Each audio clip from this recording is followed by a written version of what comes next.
Okay, so very good news for people out there who's looking forward to version 6 of Retrobat. There's actually a beta version 2 out right now, and I've just discovered this myself, but I know I've got a massive Retrobat fan base who enjoy watching my setup guides, and if you're new to the channel, make sure to hit notifications, subscribe and like, and also check out my Retrobat setups guides playlist, which you can find very easily. So if we head over to the Retrobat forum, we'll see that on the 30th of October, Lorenzo, who's behind Retrobat, has actually released a post. So under here, we can find out all the details about what Beta 2's got. So what's happened is Beta 1 is kind of like a trial and error type release before Stable comes out, and then Beta 2 comes out, and it's kind of like fine tuning. So all the details of what Beta 2's got. So if you compare that with Beta 1, you'll see differences. So a lot there. Now, unfortunately, the 4DO, which is a Panasonic, LG, or Gold Star 3DO console, the Libretto RetroArch Core 4DO has been removed for that. So I'm not sure what the issue is with that one, but we can still play 3DO. We got several different updates to emulators here, including some cores from RetroArch, which is always good. Again, just like Beta 1, which I did a video on back 2 weeks ago, we got some fixes for light guns, that type of thing, and we got lots of new features here, adding MAME systems. There's a lot here to look at. Different interfaces to be used in Retrobat version 6, I believe. So let's actually download this. So I'll leave the link in my description for this, but I seriously suggest you sign up, which is obviously free with the Retrobat forum. So links could be in my description for this one as well. So what I'm going to do is download version 6 Beta 2 and just left click on that. And I'm going to be downloading the top one just here, which is just under a gig. And as we can see, this one released 3 days ago. So I'm going to just download that. And the reason I've not been looking out for this one is I've been very busy. If you watched it the other day, I did every single RoboCop game in celebration of Rogue City. So it just bypassed me. So what I'm going to do with this is actually set it up. And whilst we're downloading this Beta 2 version, what I'm going to suggest is if you're thinking about updating from your stable version 5 at the moment, don't do it.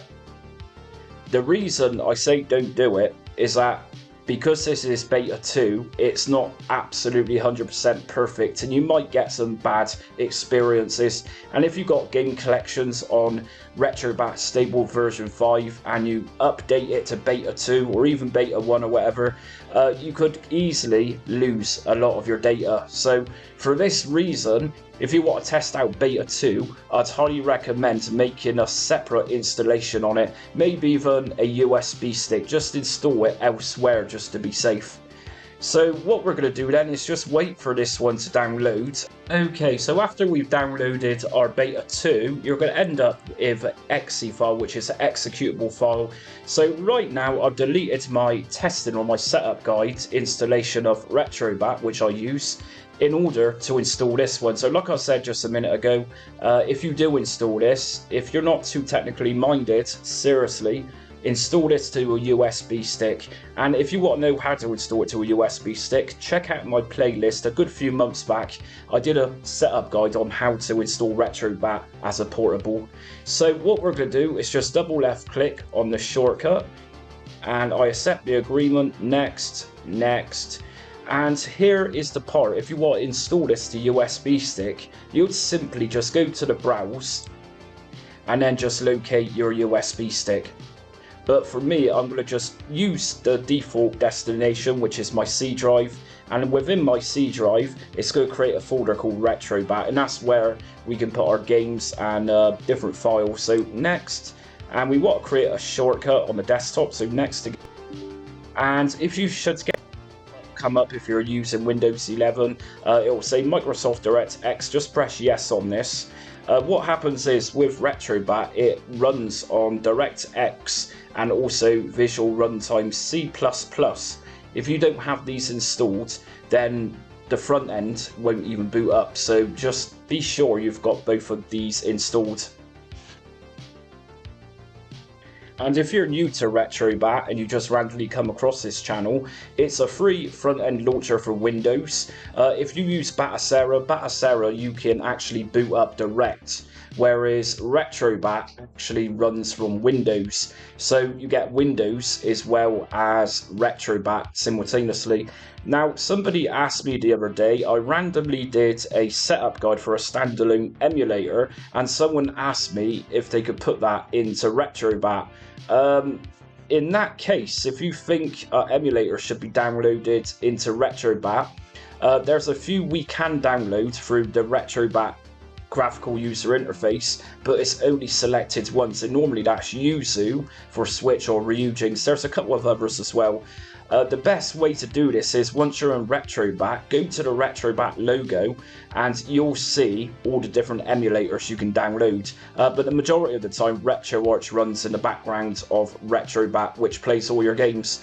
So RetroArch is kind of like the skeleton of it all, and Retrobat is kind of like the front end. That's why it's called the front end, it's the glossy part of it. Okie dokes, and once we finish, completing the Retrobat setup wizard is done, so we just press finish. And this little installation exe, we can actually delete this one now. Now that's a shame because beta 1, the actual main shortcut was this white little round bat logo, which I quite liked, but they seem to have changed it back to the original square one there. So I'm going to just right click on that exe, the installation one, and just delete it. And what I'll say just now, it installs to our C drive. So to find this, where the actual folder is for Retrobat, let's do this a really easy way. If you right click on the shortcut, open file location, that would take us directly into where everything has been installed. So we got bat.gui, and bat.gui is a very handy tool to use. I always suggest looking at this. For example, system list. We just drop down system, it will say here everything that Retrobat supports. Let's randomly just go for Neo Geo. Once you open up your system, under extensions, it will tell us which file extensions for our games we need. So, for example, for Neo Geo, .zip, .wad, and .7zip are supported. We also got a section here which will say cores lib retro, and that's RetroArch libretro cores. So this system, Neo Geo, it's got FB Neo, FB Alpha, and so on.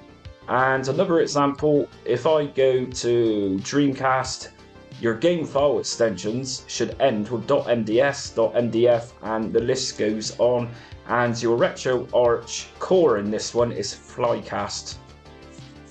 But like I was saying just a minute ago, when we're in Retrobat, you can actually download emulators through the Retrobat front end.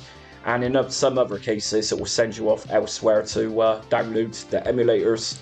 So this is everything here. So we got our BIOS folder, and a majority of the time your BIOS files will just loosely just go in there. But in other cases, there's folders such as the main folder. So main 2014, main packs in specific will be CHD files.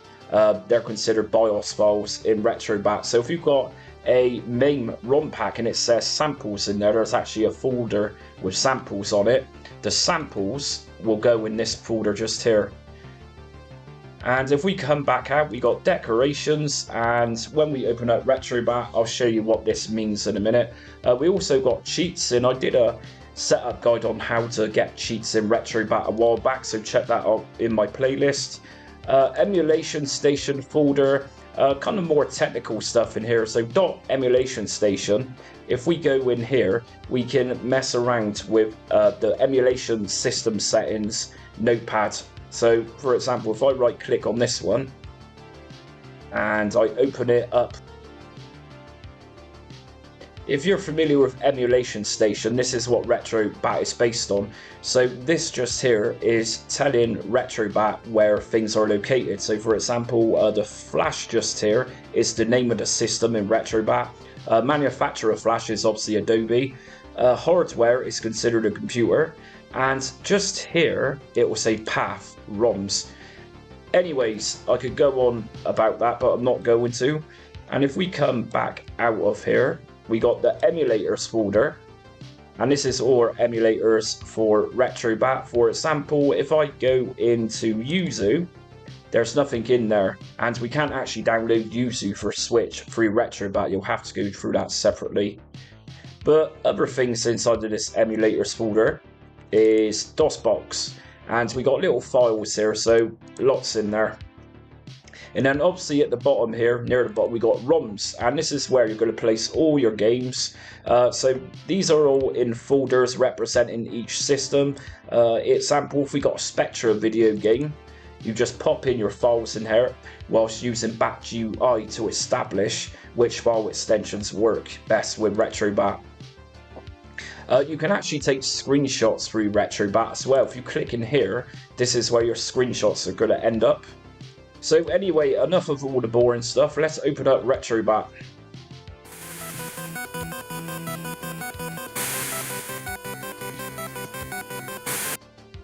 So yeah, I just disabled the sound because it drives me up the wall, that tune. So if you do want to disable your sound, you can do that. And by the way, I also did add in your own music to Retrobat frontend. So again, it's in my playlists. So this is it then. If you're new to Retrobat, here we are. First of all, let's go to main menu, and we're going to go to updates and downloads, themes, and we got lots of different themes here. Now, a little while back, we had a problem in Retrobat with downloading A Touch of Glass, and it's a really cool theme. You would go to install it, and the downloads part would get stuck. And it looks like this has actually been fixed now, which I think a lot of people is going to be very happy with in Beta 2. As we can see, this is now totally downloading. So whilst that's downloading, this is the rest of your themes, and there's some really cool themes in here. So if we go into the Retrobat logo, this is where you can download all your emulators. So for example, if I had a Atari Jaguar game, I'd need to install Big P Emu. So if I press A on my controller, come up with saying install, so press yes. And we got the awesome Big P Emu, which I totally recommend. Very good emulator. The list goes on with those emulators. So like I say, most of the time RetroArch will support your games. Once you put your games into the ROMs folders, your games will show up in Retrobat frontend, and they'll appear just like, say, Light Gun or Favorites or whatever. But this isn't going to be a get your games running guide. I got plenty of those already, with many more to come. So we're just going to wait for A Touch of Glass to download and just take a look what else we got. So similar to Beta 1, which released about a month ago, we got X-Rick, which is obviously a Rick Dangerous port, which is very cool. We got a Bomberman port just here. Well, this is called Mr. Boom, but we can see clearly it's Bomberman. And we got a game called Craft. I can't think which game this one looks like. So anyways, they're ready to play. And if we go in all games, all your games that you put into your ROMs folder should turn up in here. And we can also select favorites for our games. Don't think I've ever actually explained this before, but let's go to all games. If I keep my finger pressed down on Y, it will say at the top, added Craft to favorites. So that game is now got a star in it, if you can see. If we come out of here and go into favorites, here's our game. Like I said, I'm not sure what game this is. I've no idea. It looks like a bit like Far Cry. I could be wrong though. Light Gun has also got a section. I think that one's a new feature on Beta 1, or it could have went back to stable version 5. So say you've got a ROM set, a main ROM set. Retrobat is intelligent enough to filter out Light Gun games, and then they'll end up in the Light Gun section, which is a nice little feature. And as well as arcade vertical games. So say you've got vertical shoot 'em ups, arcade shoot 'em ups. Retrobat is clever enough to filter out those vertical games, and they'll end up automatically in your vertical games arcade folder. Okay, so as we can see now, A Touch of Glass is extracting. That's going to take a little while. It's a fairly big theme to download to that one. And here we go. So it's been installed successfully. So let's apply that theme, which I know for a fact a lot of people struggled with in the past. So I'm going to go to main menu, and if I go to user interface settings, theme set, I've now got A Touch of Glass. I pressed A on it, go back, and here we go, A Touch of Glass. Pretty cool stuff. And let me just remind you that you can customize these themes. If we go to main menu, user interface settings, theme configuration, you've got all these different options to play with here.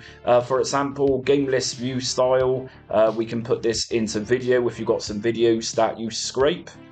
Theme menu, we can change the menu. This has got to say randomly menu 4. If we go back, here we go, the main theme has now changed.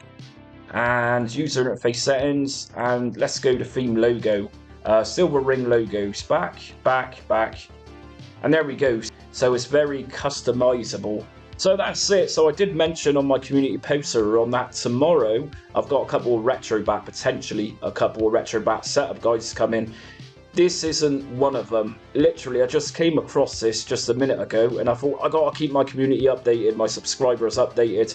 So yes, I've got a couple more Retrobat setup guides coming tomorrow. And like I said, if you're new to my channel, subscribe, hit notifications and like.